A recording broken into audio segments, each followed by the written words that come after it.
There are moments when life feels like it's holding you back on purpose, when every door seems to close just as you reach for the handle.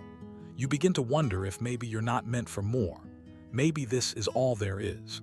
If you've ever felt that way, lost between what you hoped for and what life gave you, stay a little longer. Subscribe to the Tales Beyond Word for more motivation and healing. And let this story remind you that sometimes, what looks like failure is just life's way of rerouting you toward who you're meant to become. Justin was the kind of man who did everything right, or at least, everything he was told to do. He studied hard, graduated with decent grades, and sent out hundreds of job applications that never seemed to return. Each rejection felt heavier than the last, like the world was whispering that he wasn't enough. His days blurred into nights spent refreshing his inbox, hopping for something, anything, that would make him feel seen. He told himself it was just a matter of time, but time kept moving.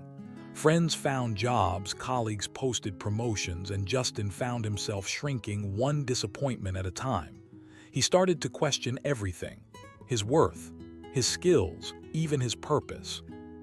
There's a kind of silence that fills a room when you've lost faith in yourself, the kind that no sound can break. And Justin lived in that silence for months.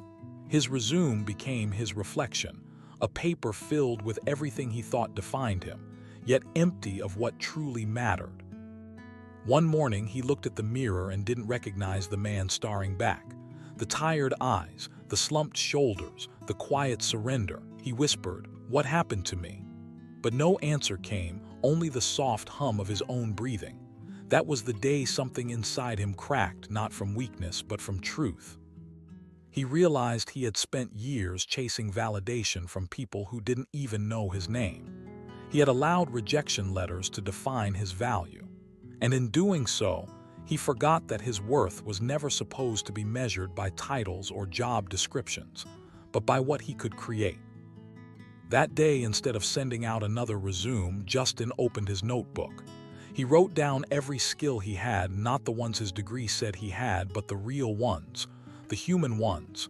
He could design, he could write, he could fix things, he could think, and most importantly, he could learn. He remembered how, as a kid, he used to draw logos and pretend he owned a company. Back then, his imagination was limitless. Somewhere along the way, the world taught him to stop dreaming, to play safe, to stay small. But maybe, just maybe, that was the problem. So he made a decision, quiet but life-changing. He would stop begging for a seat at someone else's table and build his own. The next few weeks were messy. He had no roadmap, no mentor, no money. Just a laptop that overheated, a notebook filled with ideas, and a fragile belief that he could start something of his own. He designed his first logo for a local bakery free of charge, then another for a small clothing brand. Then someone referred him to a paying client. It wasn't much, but it was his, and that made all the difference. Slowly, he started to feel alive again, not because everything was perfect, far from it, but because he finally felt in control. Each small project became a lesson, each mistake a teacher. One night while working late, Justin realized something profound. For so long, he had been trying to prove his worth to others, but the moment he stopped chasing approval, his life began to shift. He no longer felt like a job seeker. He was becoming a creator, a builder, a business owner in the making. He began to wake up with purpose, even when things were hard. Rejections no longer broke him, they redirected him. Fear no longer stopped him, it focused him. And with every passing month, the little business that started with uncertainty became something real. People began to notice. Friends asked, "How did you do it?" But Justin would just smile, because the truth was, he didn't do it overnight. He became it through every doubt, every risk, every small decision to keep going. It wasn't success that changed him. It was belief. The belief that he could build something meaningful even when the world said he couldn't. That his time, his talent, and his heart were worth more than waiting for someone to give him permission to begin. And that's when he understood being a business owner wasn't about having a company. It was about owning his life, his choices, his future. One evening, as he watched the sunset paint the sky in fatting gold, Justin smiled to himself. The same world that once said no to him now called him for collaborations. The same man who once doubted his worth now helped others believe in theirs. He whispered, not out of pride but gratitude, "Maybe all along, the rejection was my direction." You see, life doesn't always give you what you want. It gives you what you need to grow. And sometimes, it strips away the old version of you so you can meet the one who's been waiting underneath.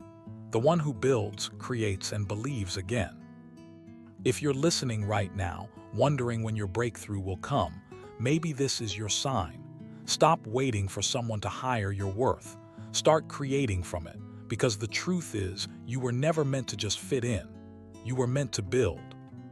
And when you finally change the way you see yourself, everything else begins to change too. So if Justin's story found a quiet corner in your heart tonight, hold it close. Let it remind you that your value isn't something the world decides. It's something you awaken within. Some stories don't end, they simply rest inside us, whispering when we forget who we are. And if this one stayed with you, let it guide you to the next, right here, on the Tales Beyond Word. Subscribe for more motivation and healing, and keep walking gently toward the life you were always meant to own.